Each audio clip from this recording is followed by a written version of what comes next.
Entonces, que no nos afecte la cuarentena, que ya estamos sobre el final de la presentación. ¿Qué es lo que nos ocurre entonces eh, con lo que tiene que ver con licitación del software? Fíjense en que en el caso del software, lo que se adquiere es un bien intangible.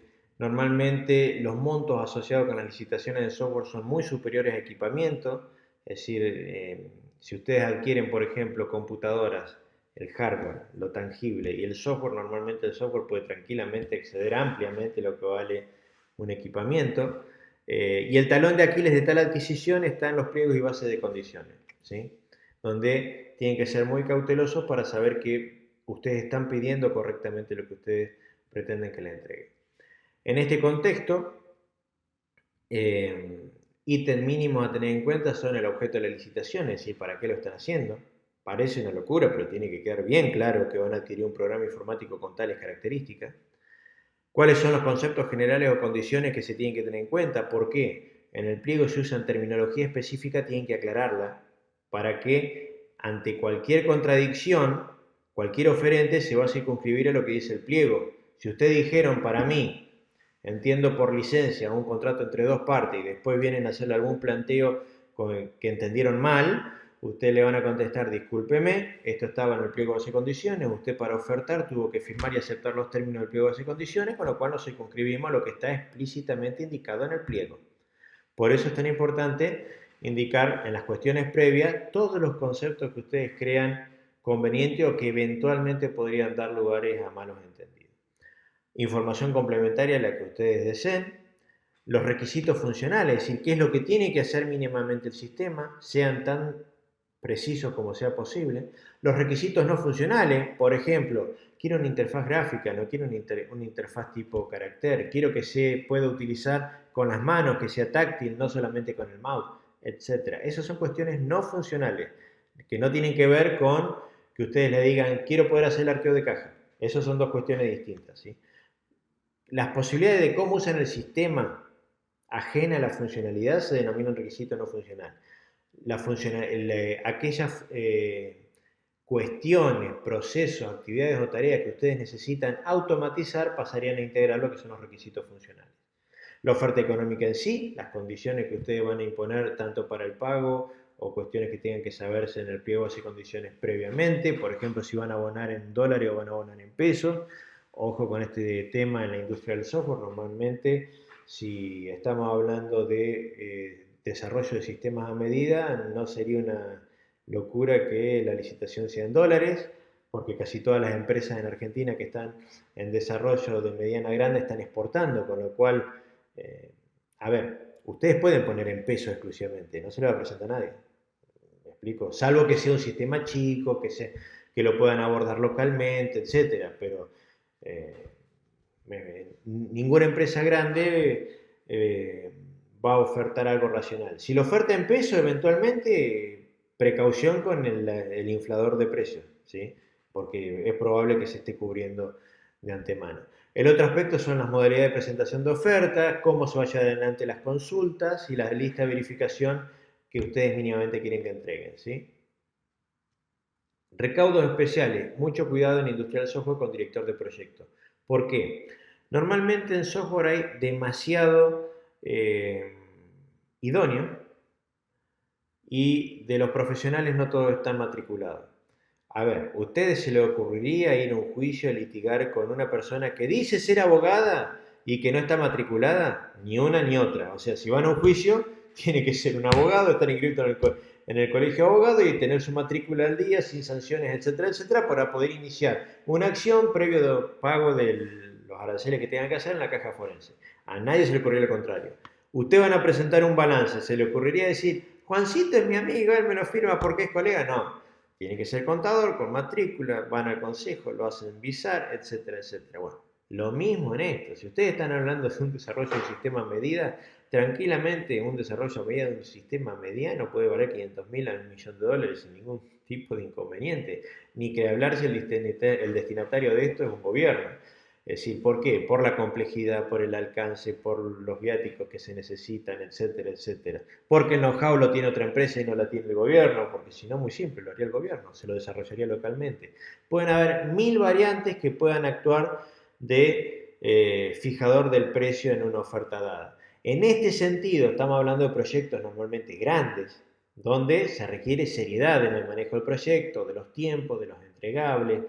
En este sentido, es recomendable ampliamente que el director del proyecto sea un profesional de sistema que esté certificado en gestión de proyectos. Es decir, si ustedes le dicen, señores, yo necesito que usted me identifique el camino crítico de un proyecto, que me haga gestión de riesgos sobre cuáles son los potenciales problemas que podemos llegar a tener, cómo podemos anticiparlo, cómo se prevé los tiempos de entrega del proyecto, si necesito achicar o estirar el proyecto en 2, 3 días o achicarlo en un mes, cuánto sube el costo, investigación de operaciones básicas. Pero esto que parece básico no es común, entonces hay que requerirlo por pliego.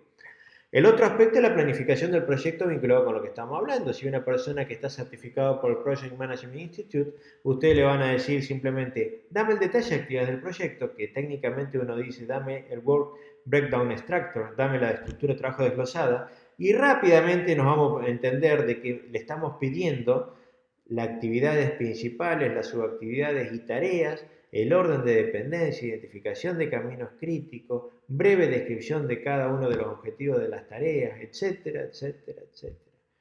Para saber y poder monitorear como cliente que está cumpliendo o no los plazos, porque si no, ¿de qué forma le vamos a pagar? No creo que la empresa vaya a cobrar al final.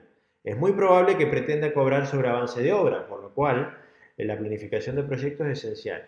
Y a esto viene la siguiente etapa, que es la de pagos parciales. Normalmente que esto va a ser contraentregable, es decir, vos me vas a ir entregando de a módulos del sistema, bueno, pero ¿de qué forma puedo anticiparme yo a los tiempos de cuándo me vas a entregar cada uno de los módulos? Por eso la importancia de la planificación del proyecto, ¿sí?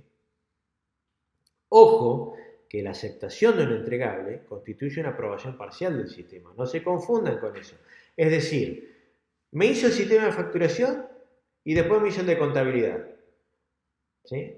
Resulta que yo le acepto el de facturación, después me entrega el de contabilidad y le digo, vos sabés que el de facturación no anda, lo entregaste, lo pagaste, aceptaste.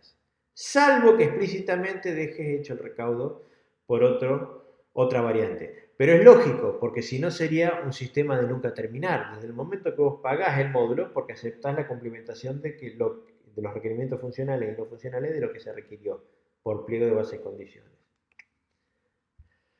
Es importante esto, aunque parezca meloso en términos de licitación, porque suele ser un error muy común, involuntario o no importa, pero que se puede prever, ¿sí?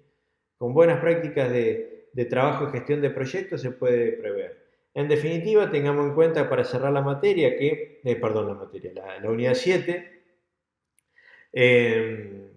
la diferenciación entre lo que es la ley de propiedad intelectual y la ley de patente, que todo lo que es creación de intelecto va por la 11.123, que es la de creación de propiedad intelectual, que la ley de propiedad intelectual no protege el contenido, sino que expresa la idea. El que protege el contenido es la ley de patentes, pero en Argentina no está asociada a las creaciones del intelecto a la ley de patentes, por lo cual el contenido nunca va a ser protegido en términos de originalidad, de invención.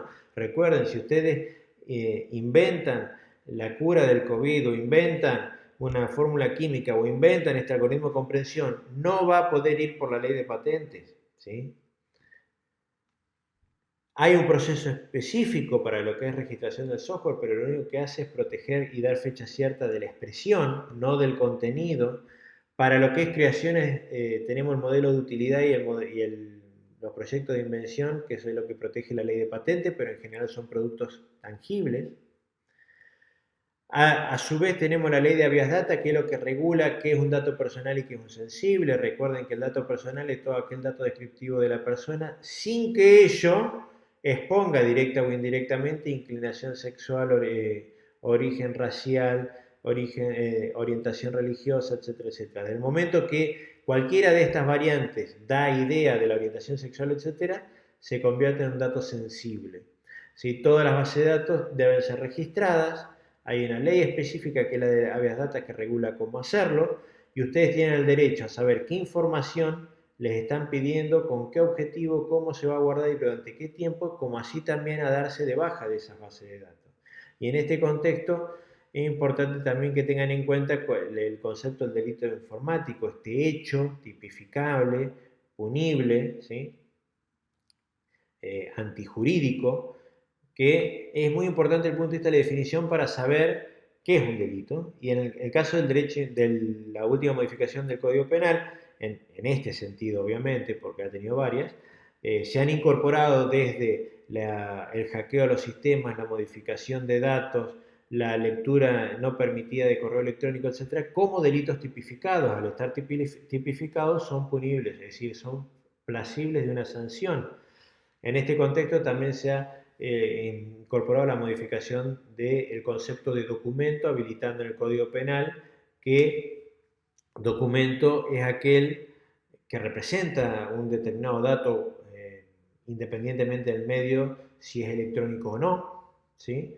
Y en este concepto es muy útil la idea de firma digital electrónica. Recuerden que la diferencia es que la firma digital tiene una presunción iuris tantum, es decir, que salvo que ustedes prueben que no la firmaron, lo hicieron ustedes.